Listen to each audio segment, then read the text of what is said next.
그렇습니다.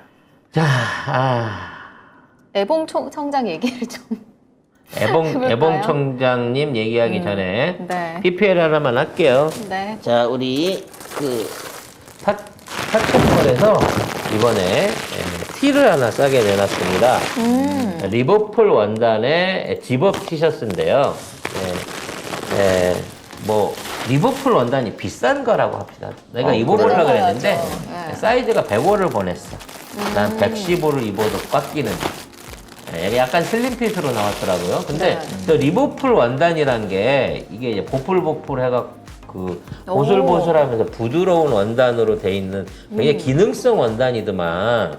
네. 순면보다 훨씬 비싼 원단이더만. 오, 도톰하네요. 네, 그래서 이걸로 만든 원단인데 이걸로 만들어진 집업티를 9,900원에 싸다. 물건을 팔았다고 합니다. 판매 그래서 가격이 88,000원인데 9,900원. 가격표 따위는 무시해버려. 오. 네, 90% 할인인 거죠. 아마 어떤 분은 88,000원을 내고 이걸 사서 입으신 분도 있을지 모르겠는데 네. 어찌 됐거나 9,900원에 이 물량이 나와 있습니다.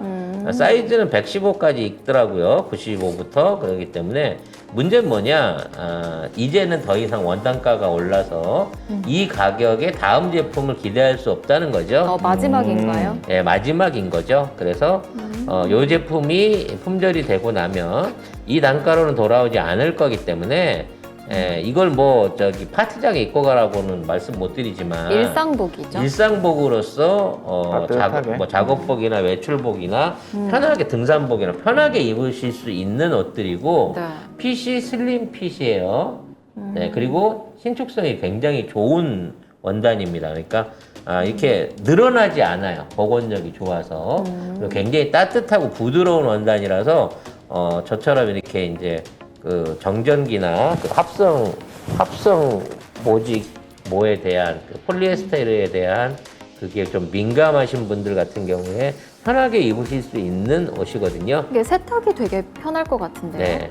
세탁도 편하고 이제 순면 같은 건 입으면 계속해서 이제 늘어나면서 네. 이게 좀 그 모양이 자꾸 입으면서 이게 무너지는 경우가 많은데 리버풀 원단은 항상 저 핏을 유지할 수 있는 그런 장점이 있다고 합니다. 그래서 오늘 이제 본부장이 있으면 입혀봤을 텐데 본부장이 또 출장을 갔어요. 그래서 모델이 없어서 그냥 이대로 보여드립니다. 그래서 일단 뭐 파켓몰 제품은 안드로메다 최저 가격이거든요. 여기 워낙 저렴해서. 네, 워낙 저렴하니까 들어가서 옷도 한번 보시고요. 관련해서 비슷한 상품들도 좀 있으니까 여러분들이 보시면 좋을 것 같습니다. 네. 네. 자, 이번에는 우리 애봉 청장 관련된 얘기를 좀 해봐야 되는데요. 네, 우리 저기 애봉 총리 아닙니다. 애봉 청장. 청장입니다. 애봉 총장이 제약 바이오주를 샀다라고 하는데 관련해가지고 자료를 좀 내놓으라 그랬어요. 네. 왜냐면 이제 이 자료를 봐야 우리가 투자 방향을 결정할 수가 있거든요. 그러니까 이게 국민들한테 꼭 공개돼야 될 매우 소중한 자료거든요. 네. 공개를 거부했어요. 아이고. 네. 네. 아무리 그만둘 것도 아니면서 이렇게 해도 되는 겁니까? 그러게. 네, 한번 보도록 하겠습니다. 네, 보건복지위 국감에서 이 자료 제출 거부에 대해 질타가 이어졌는데요. 지난 8월 애봉청장이 신고한 제약 바이오 관련 주식은 신테카 바이오, 바디텍메드, 알테오젠, 또 SK바이오사이언스 등이죠. 자문위원으로 활동하면서 얻은 이 제약 바이오 관련 정보를 활용해서 주식에 투자했을 게 뻔한데 직무 연관성이 없다면서 자료 제출도 계속해서 거부하는 상태입니다. 이거 거부하는 거 보니까 뭐가 있나 봐. 있네. 어, 네. 뭐가 당당하면 있나 봐, 진짜. 제출했겠죠. 제가 보기에는 계좌를 다 털어봐야 됩니다. 요거는 이제 보여주기식 자료이고 네. 의외로 숨겨놓은 자료가 있을 수도 있어요. 이게 그 밝히지 않은 네. 주식이 따로 있을 수도 있습니다. 근데 지금 기사가 하나 나왔는데 네. 지금 백경란 질병청장, 애봉 청장이 3,332주를 보유하고 있는 바이오 회사가 400억 원대 정부 프로젝트에 참여한다. 이러니까 안 밝히지. 그러니까 저런 게 과연 3,332주만 있겠느냐는 거죠. 신테카 바이오. 뭐 여기네요. 대부분 우리가 주식을 살 때는 돈으로 끊어 사는 경우가 있고 주식으로 끊어 사는 경우가 있어요. 그래서 이제 일상적으로 투자할 때는 주식으로 끊어 사죠. 100주, 1000주. 근데 이거는 3332주잖아요. 이런 금액으로 끊어 산 거예요. 그러니까 1000만 원으로 2000만 원으로 내가 보기에는 요거 못해도 한 뭐 3천만 원 내지는 5천만 원 정도를 뚝 집어넣어 가지고 그 금액으로 살 수 있는 총 주식수를 다 사들인 겁니다. 시중가로. 그런 거기 때문에 이거는 장기적인 투자가 아니라 단기적으로 뭔 소스를 급하게 받았을 때 돈 되는 대로 사는 사람이 이런 식으로 주식 보유를 많이 하거든요. 돈으로 그냥. 돈으로 질른 거죠. 근데 이거는 이 애봉청장의 비자금 내지는 개인 용돈일 가능성이 크고요. 진짜 세력들은 주변에 아들이나 아버지가 갖고 있는 주식을 다시 까봐야 된다는 거죠. 아니 근데 이게 직무 관련성이 있는 거잖아요. 이렇게 되면 있는 거죠. 질병청장하고 이 바이오 산업하고 분명히 있는 거잖아요. 그러니까 순서가 바뀌었더라도 이제는 직무 관련성이 생긴 거죠. 그렇기 때문에 이 사람뿐만 아니라 사전에 8점까지 사실 이거는 다 까봐야 돼요. 어머니라든지 뭐 친정엄마, 친정아빠 주식까지도 다 살펴봐야 된다는 거지. 그리고 이 사람이 샀던 주식하고 주변 가족들이 샀던 주식의 매입 일자와 매입 금액을 반드시 비교해 봐야 됩니다. 조직적으로 움직였다 그러면 이것은 사실상 내부자 정보를 이용한 투기지요. 네. 근데 이런 걸 애봉청장이 나만 알고 싶어.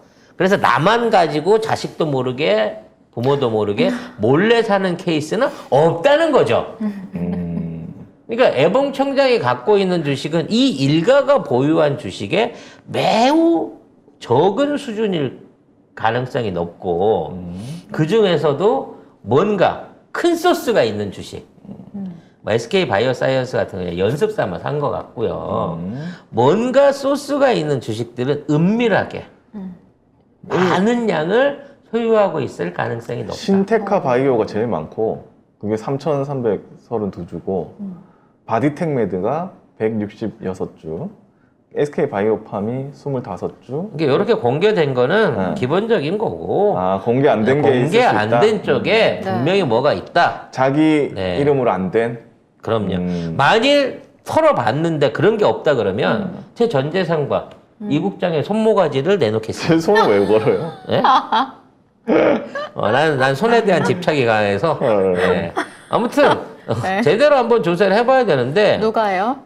누가 아니, 조사를 국회에서든 검찰이 감사원에서든 안 할지. 감사원도 안 할 거고. 확인해봐야 되는데 이거를 국회의원이 요구를 하는데도 싫어. 안 내놓을 거야. 국감에서 국감에서. 세상에. 이게 가능한 지금 상황이라는 거죠. 이게 우리나라는 지금. 말이나 되나? 이거 만약에 민주당에서 이랬어 봐.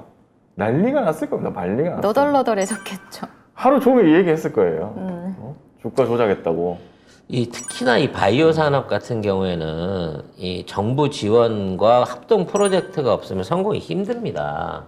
그렇죠. 조금 무대뽀인 것도 있기 때문에 국가가 자금을 지원해주면서 국가가 이제 밀어준다라고 하는 뭐가 있어야지 기업들도 공동 투자가 가능하고요. 한다고 하더라도 100% 성공한다는 보장이 없고 얼마 걸릴지 모르기 때문에 매우 애매하거든요. 근데 이제 예를 들어 국가가 지정한 거기 때문에 인허가를 빨리 해준다든지 식약청에 대한 검사 수준을 완화시켜서 시중 판매를 올려준다든지 뭐 이런 특혜가 가능한데 이 모든 걸 다 할 수 있는 게 애봉청장의 지위라는 거예요. 복지부 장관이 할 수 있는 권한이라는 겁니다. 그러니까 사실 이 복지부 장관이 질병청장이 이런 부분 하에서 역할을 할 수 있다는 거는 그리고 그러한 역할을 이전 총장도 해왔어요. 그 당시에 이제 이런 팬데믹 막기 위해서 이 전 분야에 걸쳐서 권한을 다 몰아줬거든요. 근데 그걸 회수를 안 하고 정은경 청장을 내보내고 이 사람이 해서 그 역할을 하고 있는데 그 역할로 갖고 이러한 공개적인 뭐 팬데믹 예방을 위한 치료제 개발이라든지 무슨 씨앗 개발 이런 것들은 아예 했다는 얘기가 없는데 도대체 그럼 자기가 사갖고 있는 주식이 이런 4천억 대의 공동 투자에 400억 대의 공동 투자에 우연히 연관된 게 이게 정말 우연이겠느냐는 거지. 절대 우연이 아니라는 거예요. 그러면 결과적으로 어떻게 생각해야 돼요? 이 주식하고 뭐 상호 정보를 갖고 있는 상황에서 어떻게든 편의를 봐줬거나 공동으로 이익을 도모했을 만한 범죄 의혹까지도 나온 거 아니에요. 공모한 당연하죠. 의혹까지도. 근데도 못 내놔. 안 줘. 깔라면 성렬이한테 허락받고 와. 이게 가능한 나라라는 거죠. 말도 안 되는 소리입니다. 아무튼 애벙이 청장은 더 심하게 조져도 됩니다. 왜냐면 애벙이 청장의 배우는 안철수거든요. 맞네. 그렇기 때문에 윤석열이처럼 윤석열이 쪽 그 윤핵관들처럼 끝까지 버티지 못할 거예요. 그래서 잘근잘근 조져가지고 일단 이 사람을 경질을 해야 됩니다. 네. 결과적으로는 그러고 보니까 뭐 조경이 장관이 됐네요. 보건복지부 장관. 됐어요? 네. 임명을 제가 해버렸네. 정말 누가 했을까요? 네. 윤석열이 오케이 했다고 나오네요. 네. 어제 했대요. 4일에. 아니 근데 뭐 장관을 이렇게 무슨 뭐 비공개로 뭐 알바 뽑듯이 이렇게 해도 되는 건가요? 네, 보통 이런 거 하면 비서실에서 이래이래해서 뽑았습니다 하고 발표도 하고 뭐 그런 내용들에 관한 된 브리핑을 좀 대변인들이 해줘야 되는 거 이 아니에요? 사람 청문회 했어요? 난 그것도 기억이 안 나. 뉴스에 안 나니까. 비서고 공방에 청문회가 파행됐다고.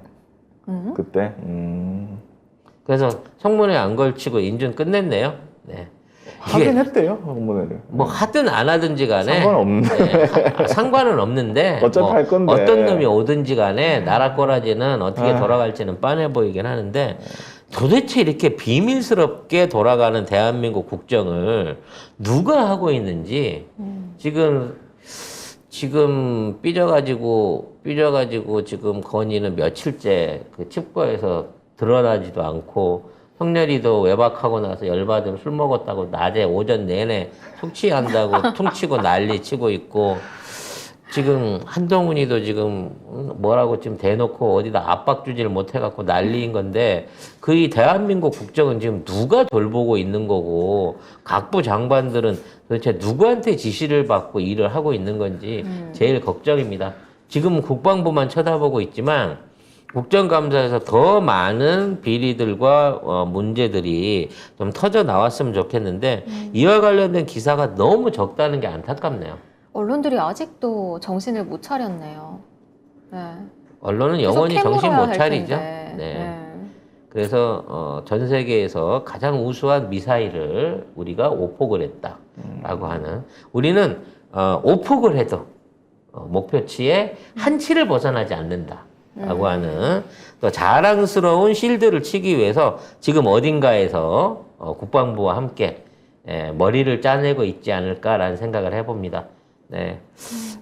반드시 공대생 하나는 끼워 넣어서 진행을 하기를 바라겠습니다. 네. 지난번 일본 어뢰 같은 조잡한 그런 증거가 안 나오길 진짜 바랍니다. 그렇게 될 것 같아요, 내가 볼 때. 근데 뭐 거의 거의 그 수준이니까. 거의 극악이죠. 네. 송작가 TV는 절대 믿지 않고 그 진실을 파내려 가기 위한 노력을 하겠습니다.